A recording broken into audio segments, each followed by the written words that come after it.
ధనుసు రాశి వారికి ఆదాయం 14, వ్యయం 11, రాజ్యపూజ్యం 5, అవమానం 6. మూలా నక్షత్రం 4 పాదాలు, పూర్వషాఢ నక్షత్రం 4 పాదాలు, ఉత్తరాషాఢ నక్షత్రం 1వ పాదం యందు, అదేవిధంగా నామ నక్షత్రాన్ని బట్టి ఏ, యో, బా, బి, బు, ధ, ఢ, బే అను అక్షరాలు కలిగిన వారు ధనుసు రాశికి చెందినవారు. ధనుసు రాశి వారికి ఈ సంవత్సరం బాగుంది.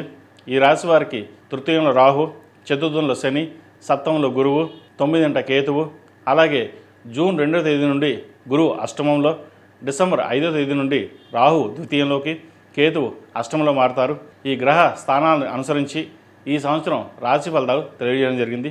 ఈ రాశి వారికి అర్ధాష్టమ శని నడుస్తుంది.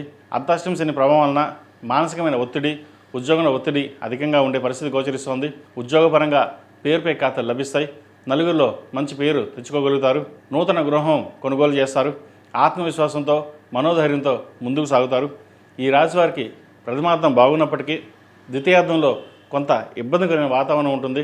డిసెంబర్ 5 నుండి కేతు అష్టమంలో ఉండడం వల్ల ఆకస్మిక ప్రయాణాలు, ఆకస్మిక సంఘటనలు చోటు చేసుకునే అవకాశం ఉంటుంది. పెద్దవారి ఆరోగ్య విషయంలో, ప్రయాణాల విషయంలో జాగ్రత్తలు తప్పనిసరిగా తీసుకోవాలి. రాహు ద్వితీయ స్థానంలో మారడం వలన ఆర్థికంగా కలిసి వస్తుంది. ప్రభుత్వ పరంగా రావాల్సిన బెనిఫిట్స్ లభిస్తాయి. సేవింగ్స్కి ప్రాధాన్యత ఇవ్వండి. స్పెక్యులేషన్కి దూరంగా ఉండడం, పొగిడే వాళ్ళకి దూరంగా ఉండడం చెప్పదగిన సూచన. గ్రీన్ కార్డ్ కోసం ప్రయత్నం చేస్తున్న వారికి అనుకూలంగా ఉంది. దూర ప్రాంత ప్రయాణాలు, విద్య, ఉద్యోగం కోసం చేసే ప్రయత్నాలు కలిసి వస్తాయి. వివాహాది శుభకార్యాలు మీకు అనుకూలంగా ఉంటుంది. సంతానం యొక్క ఆరోగ్యం కుదుటపడుతుంది. ప్రభుత్వ రంగంలో ఉన్నవారికి, ఐఏఎస్, ఐపీఎస్, బ్యాంకింగ్ రంగంలో ఉన్నవారికి, ప్రభుత్వ న్యాయవాదులకు, సాఫ్ట్వేర్ ఇంజనీర్లకి, రియల్ ఎస్టేట్ రంగంలో ఉన్నవారికి ప్రథమార్థం బాగున్నప్పటికీ ద్వితీయార్థంలో కొన్ని జాగ్రత్తలు తప్పనిసరిగా తీసుకోవాలి. ఈ రాశివారు అఘోర పాశుపత హోమం చేయించడం, లక్ష్మీ గణపతి హోమం చేయించడం చెప్పదగిన సూచన. మెడలో ఏకముఖి రుద్రాక్ష ధరించడం వల్ల గ్రహదిష్టి, నరదిష్టి తొలగిపోయి అనుకూలమైన ఫలితాలు కలుగుతాయి. ఏది ఏమైనప్పటికీ మీకున్న ధైర్య సాహసాల వల్లనే కష్టపడితే ఫలితాలు అంత గొప్పగా ఉంటాయని భావిస్తారు. క్రమశిక్షణతో అడుగులు వేస్తారు. ధనుసు రాశి వారికి ప్రథమార్థంలో వివాహ ప్రయత్నాలు కలిసి వస్తాయి. వృత్తి ఉద్యోగంలో ఒత్తిడి పెరుగుతుంది. క్షణం తీరిక లేకుండా కాలాన్ని గడుపుతారు. చేపట్టిన పనులు అన్నింటినీ కూడా ఈ సంవత్సరం విజయవంతంగా పూర్తి చేయగలుగుతారు. దైవారాధన ఎక్కువగా చేస్తారు. విహారయాత్రలు, తీర్థయాత్రలు, ధనాన్ని ఎక్కువగా ఖర్చు చేస్తారు. జూన్ 2వ తేదీ నుండి గురువు అష్టమంలో మారడం వల్ల ఉద్యోగంలో అధికారులతో విభేదాలు, స్త్రీల వల్ల ఇబ్బందులు ఉండే అవకాశం గోచరిస్తోంది. రియల్ ఎస్టేట్ వ్యాపార రంగంలో ఉన్నవారికి మంచి లాభాలు అందుకుంటారు. వ్యాపారపరంగా నూతన నిర్ణయాలు తీసుకుంటారు. అవి ప్రజాదరణ పొందుతాయి. కుటుంబ సభ్యుల నుండి శుభవార్తలు అందుకుంటారు. విద్యార్థులకు కాలం అనుకూలంగా ఉంది. మెరిట్ మార్కులు సాధించగలుగుతారు. మంచి యూనివర్సిటీలో సీట్ లభిస్తుంది.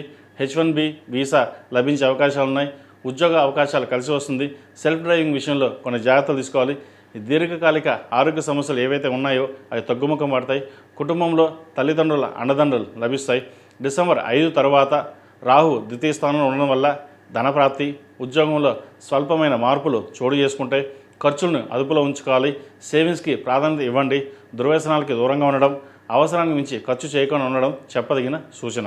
ఈ రాశి వారికి ప్రథమార్థం బాగున్నప్పటికీ ద్వితీయార్థంలో విద్యాపరంగా, వివాహపరంగా, ఉద్యోగపరంగా తగు జాగ్రత్తలు తప్పనిసరిగా తీసుకోవాలి. ఈ రాశివారు ప్రతినిత్యం శివతాండవ స్తోత్రం, దక్షిణామూర్తి స్తోత్రాన్ని చదవడం కానీ వినడం కానీ చేయండి. మంచి ఫలితాలు ఉంటాయి. విద్యాపరంగా, ఉద్యోగపరంగా ఆటంకాలు లేకుండా ఉండడానికి సుబ్రహ్మణ్య పాశుపత హోమం చేయించడం, అదేవిధంగా సప్తముఖి రుద్రాక్ష మెడలో ధరించడం చెప్పదగిన సూచన. ఈ రాశిలో జన్మించిన స్త్రీలకు ఈ సంవత్సరం బాగుంది. వృత్తి ఉద్యోగాల పరంగా, వ్యాపార పరంగా అనుకూలంగా ఉంటుంది. ప్రభుత్వ రంగాల్లో ఉన్నవారికి అధికార ప్రాప్తి, కుటుంబంలోని బరువు బాధ్యతలను సక్రమంగా నిర్వర్తిస్తారు. సంతానం పట్ల ఎక్కువగా ఆలోచించి ఆరోగ్యపరంగా కొన్ని ఇబ్బందులు తెచ్చుకునే అవకాశం గోచరిస్తోంది. ఈ సంవత్సరం ప్రథమార్థం చాలా వరకు బాగున్నప్పటికీ ద్వితీయార్థంలో కొన్ని సమస్యలు ఏర్పడతాయి. వ్యాపారపరంగా అధిక ధన వ్యయ సూచన కనిపిస్తోంది. మానసికంగా ఒత్తిడి లోనవుతారు. అయితే మీరు ఒత్తిడిలోనే విజయాన్ని సాధించగలుగుతారు. Real estate, software, chartered accounts, boutiques, cine కళా రంగాల వారికి, digital marketing, social media marketing, administration రంగంలో ఉన్న వారికి కాలం అనుకూలంగా ఉంది. ధనం తక్కువగా సంపాదించిన పేరుపై కథలు బాగుంటాయి. అదేవిధంగా నరదిష్టి అధికంగా ఉంటుంది. వీరికి ఐటీ అధికారుల వలన ఇబ్బందులు ఏర్పడతాయి. ప్రతి విషయానికి ఆందోళన చెందకుండా మీకున్న తెలివితేటలతోటి అధిగమిస్తారు. మీ పేరు మీద చేసే వ్యాపారాలు బాగుంటాయి. సుబ్రహ్మణ్య స్వామివారికి అభిషేకం చేయించడం, సుబ్రహ్మణ్య పాశుపత హోమం చేయించడం చెప్పదగిన సూచన. ప్రతిరోజు ఓం నమస్తే ఒత్తులతోటి నువ్వుల నూనెతో దీపారాధన చేయండి, మంచి ఫలితాలు ఉంటాయి. ఇంట్లోనూ వ్యాపార ప్రదేశంలోనూ గుగ్గులంతో ధూపం వేయడం చెప్పదగిన సూచన. అదేవిధంగా ఇంట్లోనూ వ్యాపార ప్రదేశాల్లో జిల్లేడు గణపతిని పెట్టుకోవడం శ్రేయస్కరం. ధనుసు రాశి వారు, స్త్రీ పురుషులు అందరూనూ విద్యార్థులు దక్షిణామూర్తి స్తోత్రాన్ని పఠించడం, అదేవిధంగా రుద్రపాశుపత హోమం చేయించుకోవడం చెప్పదగిన సూచన. ఈ పూజస్టోర్.in పసుపు కుంకుమ నుంచి దేవతా విగ్రహాల దాకా అన్ని రకాల పూజలు, వ్రతాలు, గృహప్రవేశం, హోమాది శుభకార్యాలకు కావలసిన పూజా సామాగ్రి అంతా ఒక్కొక్క క్లిక్ తోనే మీ ఇంటి వద్దనే పొందండి. ఈ పూజస్టోర్.in